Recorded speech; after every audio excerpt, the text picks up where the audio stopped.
Kerim Allah,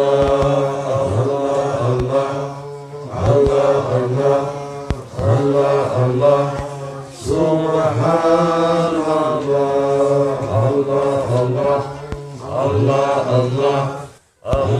Allah, Sultan Allah. Ya Rabbi Anta Sultan.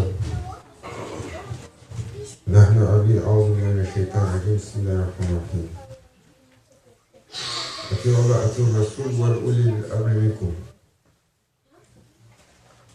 الحمد لله دستور مدد يسير مدد سلطان الأولياء مدد يا رجال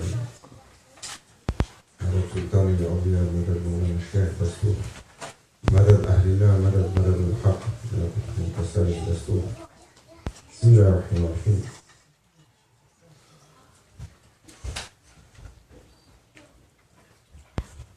Shaitan,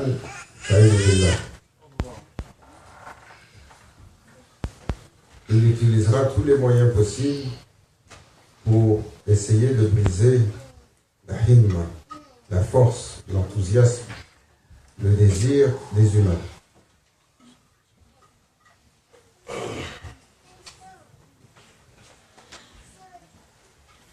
Il les attirera dans toutes sortes de pièges pour s'assurer qu'ils aillent vers l'obscurité, qu'ils aillent vers la corruption, que s'ils font un pas en avant, il va tirer pour qu'ils reculent de 2 pas. Et Allah Azza wa Jal, le Seigneur des mondes, nous a rappelé quel terrible ennemi il est pour nous, car il nous a déclaré une guerre ouverte. Et que nous devons lui déclarer cette guerre, donc redoubler d'attention, redoubler d'efforts à chaque instant.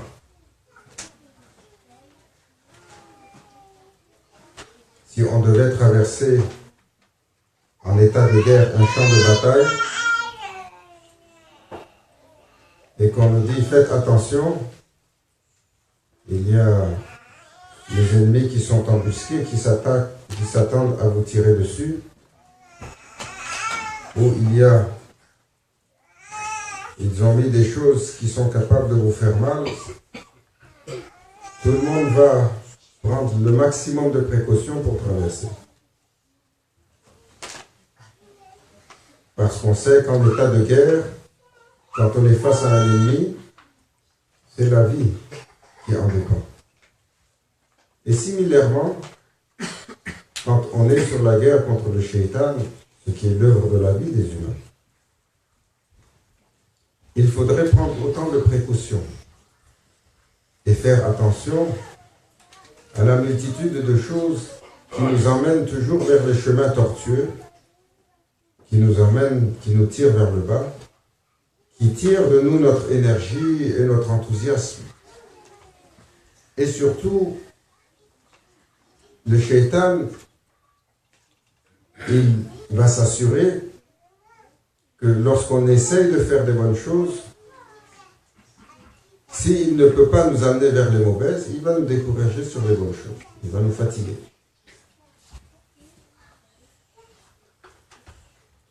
Et aujourd'hui, Maulana Cheikh, Maulana Cheikh Nazim, Allah sanctifie son secret. Toujours, il rappelait jusqu'à quel point l'humain ignore à quel point il est honoré, mais à quel point il est en danger. La lumière de son iman, la lumière de sa foi est en danger.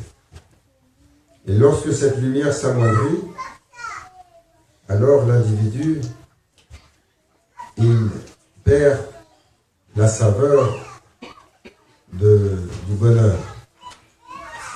Il perd la saveur de la joie.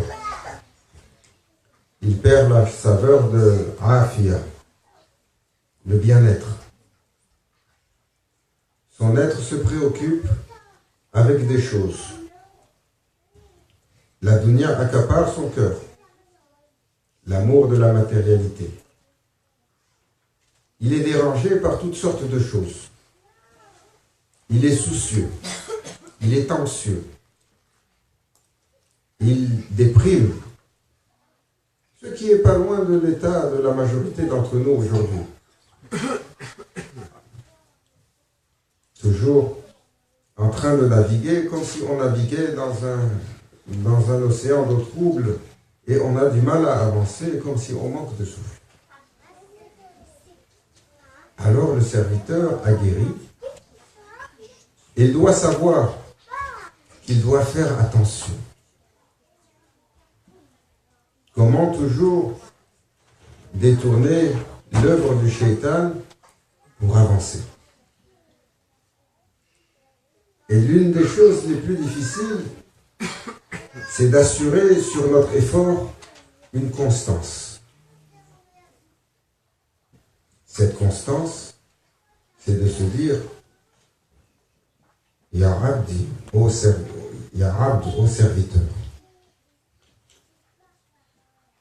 Tu es serviteur à un Seigneur, essaye d'avancer. Jour après jour, essaye. Et si tu n'arrives pas une journée, redouble l'effort le lendemain.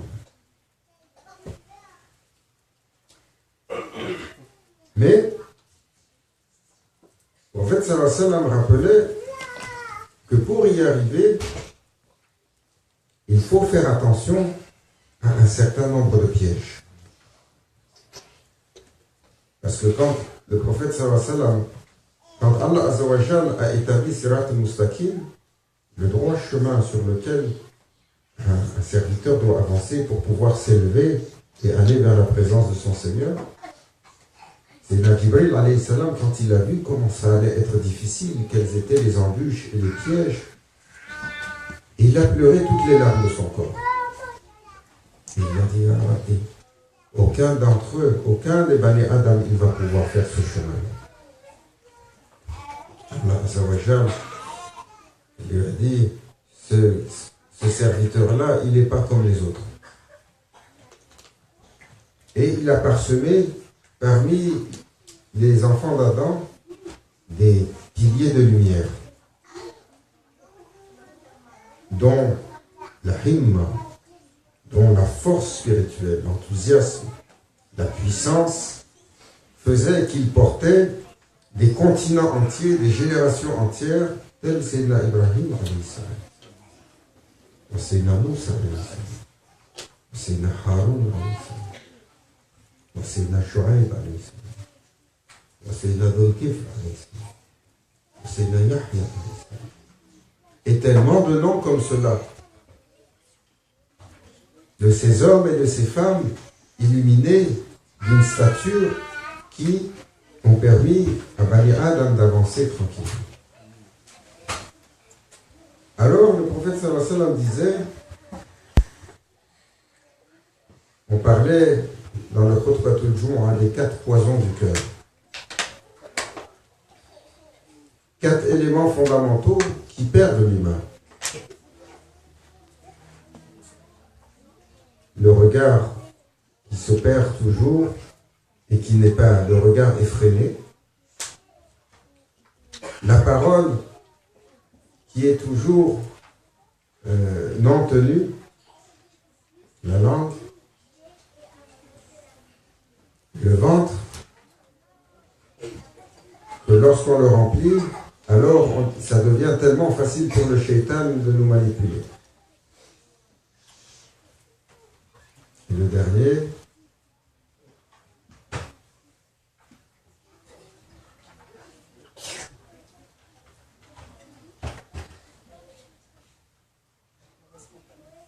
la mauvaise compagnie.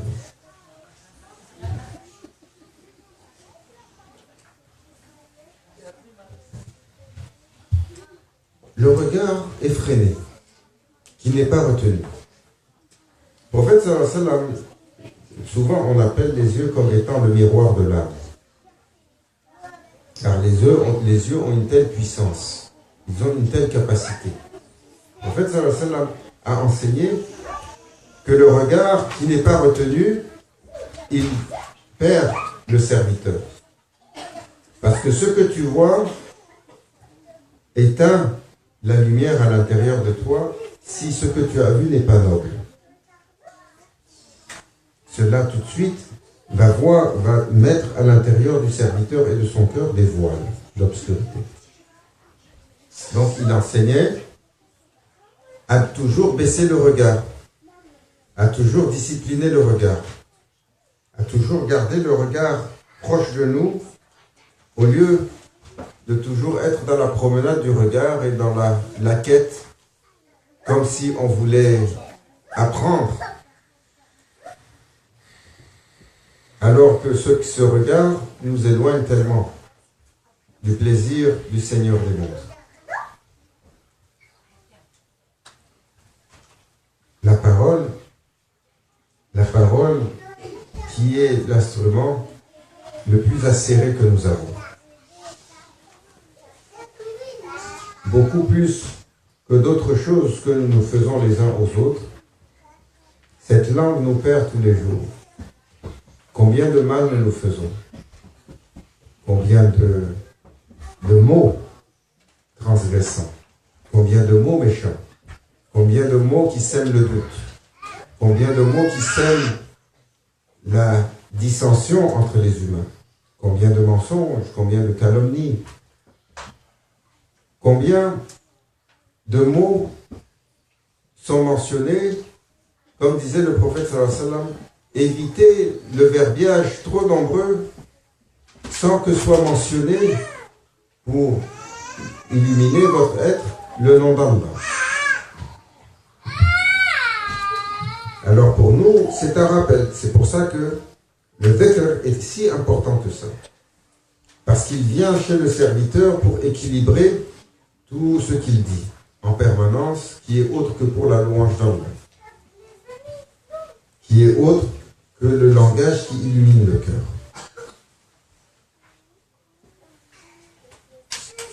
Et il est assez d'exercice spirituel pour un serviteur que de faire attention à ce qu'il dit. D'écouter ce qu'il dit. D'essayer de tenir sa langue. Et sur chaque chose qu'il dit, de se remesurer.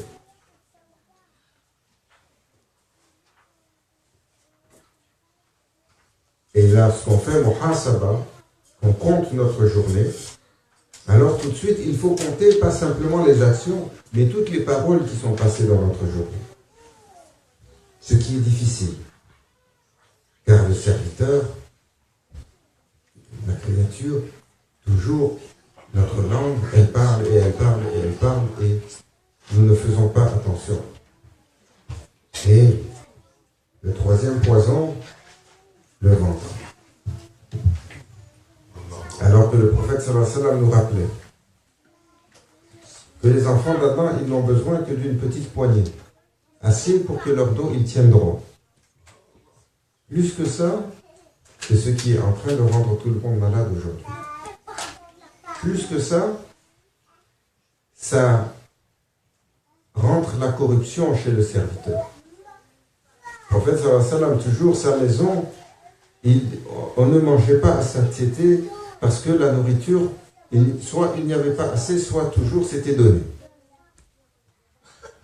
Sur le témoignage de Sayyidatuna Aïcha, elle disait, quand on a fait Hijra et qu'on est arrivé à Medina Munawwara, jamais on a eu 3 jours où on a mangé à couvrir notre faim, le pain.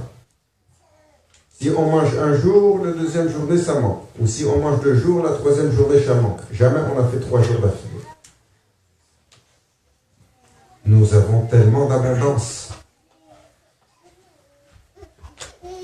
Et le prophète sallallahu alayhi wa sallam disait, le serviteur, lorsque son ventre est plein, alors c'est beaucoup plus facile pour le shaitan d'aller le chercher.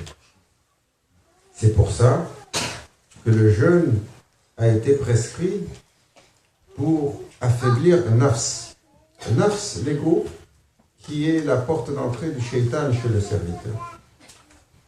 Et c'est pour ça que toujours, celui qui est sur l'exercice spirituel, il fait attention à comment il mange.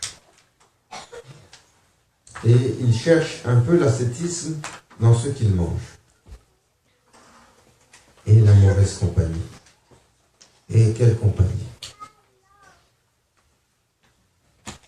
Quelle mauvaise compagnie! Les compagnons que nous cherchons dans la vie, il y a une compagnie qui est absolument nécessaire, telle la nourriture que nous mangeons. Elle nous donne vie. Il y a une compagnie qu'on doit aller chercher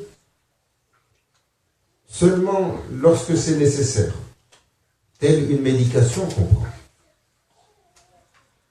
Une fois qu'on a obtenu ce dont on a besoin de cette compagnie, alors on s'en détache, parce que son excès peut nous nuire. Il y a une autre compagnie qui est elle la maladie. Si on la garde, elle commence doucement, et elle se propage, et elle nous envahit, et elle finit par éteindre la lumière dans le cœur. Et il y a une compagnie qui est comme la damnation, comme la malédiction. Lorsqu'on la garde, alors l'être plonge dans une obscurité dont il ne peut ressortir.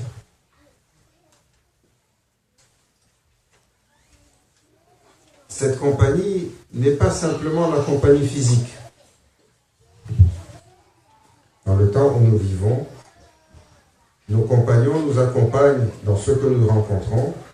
Nos compagnons nous accompagnent dans ce que nous suivons, dans ce que nous regardons, dans ce que nous écoutons. Et parfois, nous gardons la compagnie de gens peu recommandables. Nous nous attachons à des caractères peu recommandables, sans comprendre l'étendue de cette influence des êtres d'une spiritualité phénoménale, insane, mais ô combien fragile,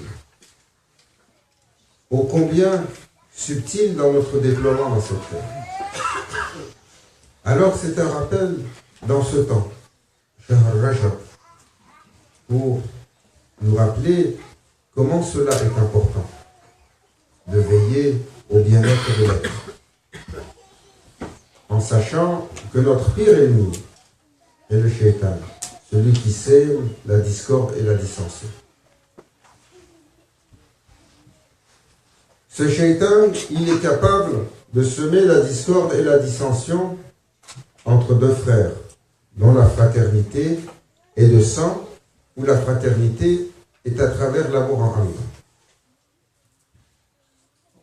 Il va redoubler d'efforts lorsqu'on rentre dans une place où est-ce que les gens cherchent à se détacher, à s'élever vers Allah.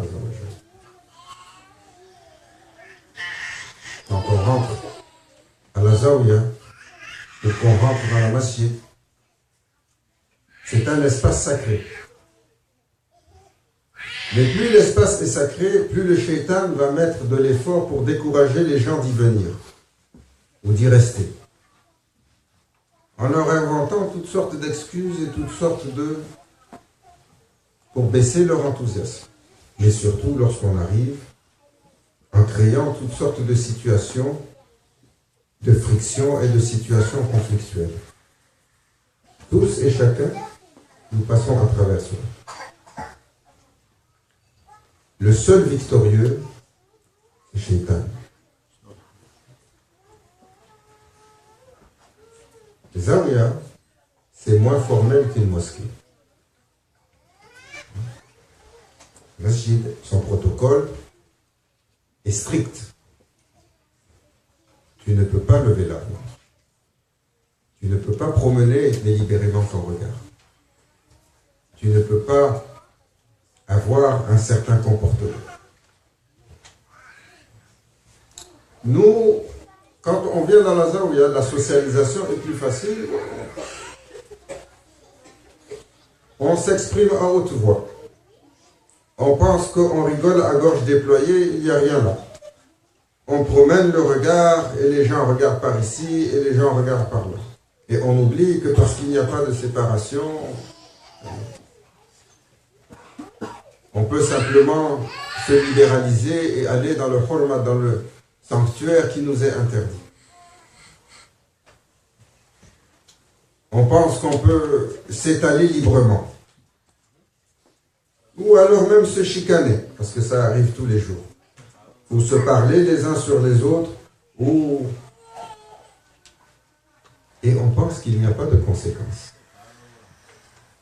La conséquence est bien pire. Parce que Zawiya, c'est un espace d'exercice spirituel, c'est un espace d'excellence. Comme quand vous allez à Makkah ou à Madina Munawwara,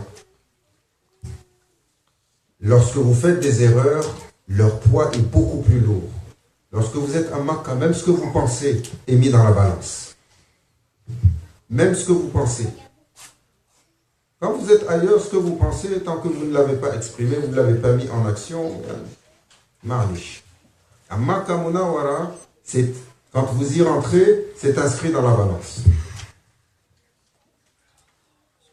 Et le protocole des awliya, il est subtil. Mais il faut faire attention. Car c'est une école vivante. C'est une école qui appartient à un sultan. Sultan al-Awliya, Cheikh Mohammed Nazim al-Haqqani.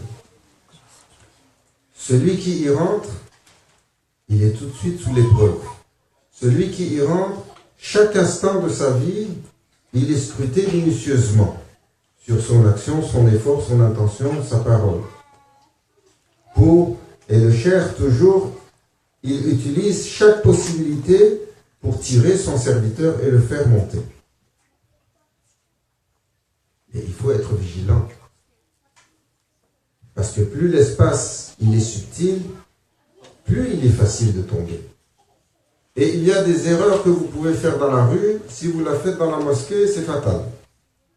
Il y a des erreurs que vous faites à la mosquée, si vous la faites à la zawiya, c'est l'inéligibilité par la suite. Parce que la condition fondamentale qui a fait que le prophète sallallahu alayhi wa sallam a eu ce qu'il a eu, quelle était cette condition fondamentale? C'était son titre parmi les Arabes avant que ne soit déclarée la révélation. Muhammad al-Amin, le digne de confiance.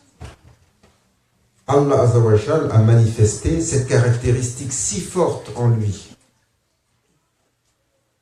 que toutes les tribus de la Mecque reconnaissaient cela en lui sans que rien d'autre ne soit exprimé. Il est digne de confiance. Ça a été la condition fondamentale pour que lui soit confié un amana, un dépôt d'ordre spirituel. Pour chaque serviteur, il sera demandé à ce qu'un jour, pour recevoir ce dépôt spirituel, il soit digne de confiance.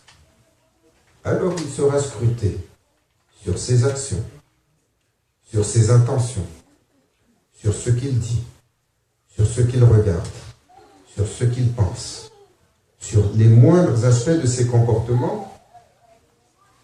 Ne pensez pas que ça peut échapper à un cheikh. Parce que ça n'échappe pas aux anges. Ça n'échappe pas au Seigneur des mondes. Chaque chose.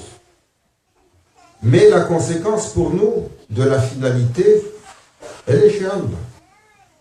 Donc c'est pour ça que les serviteurs, toujours, lorsqu'ils sont dans... Ils ne mesurent pas la portée de leur acte.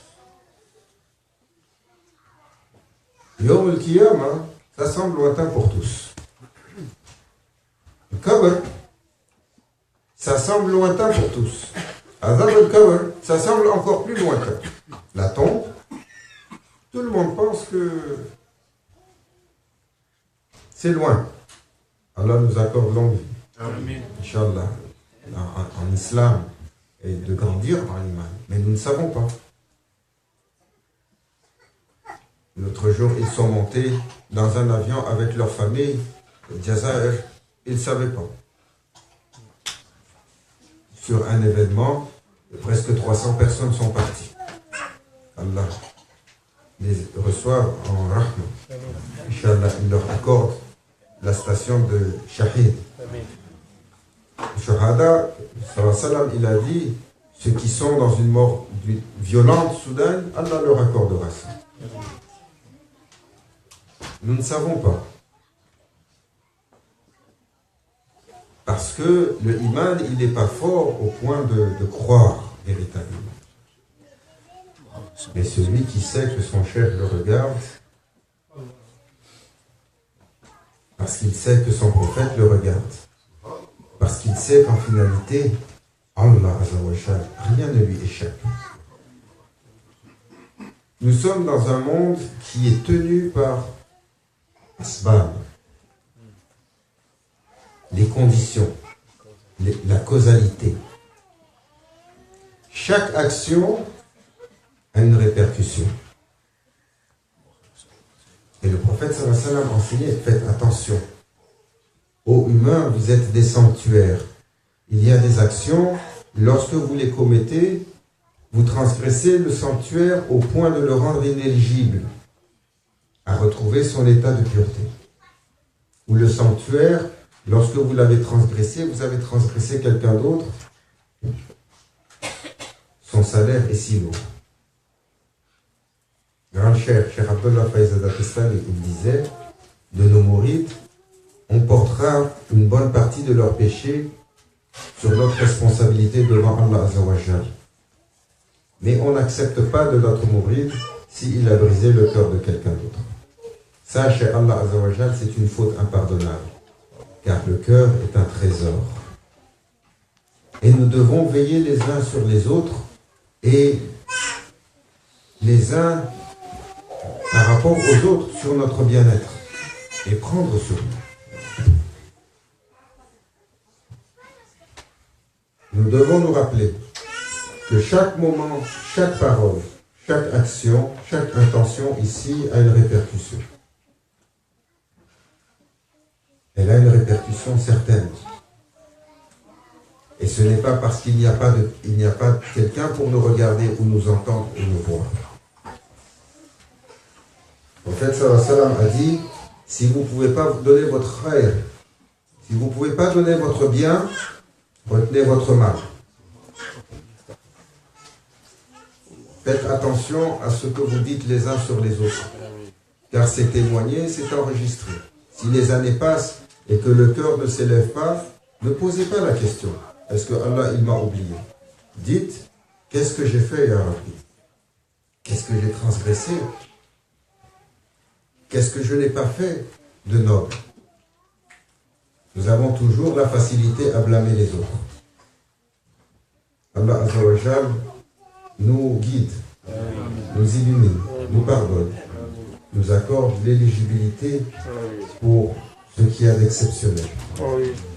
إلى حضرة النبي الفاتح.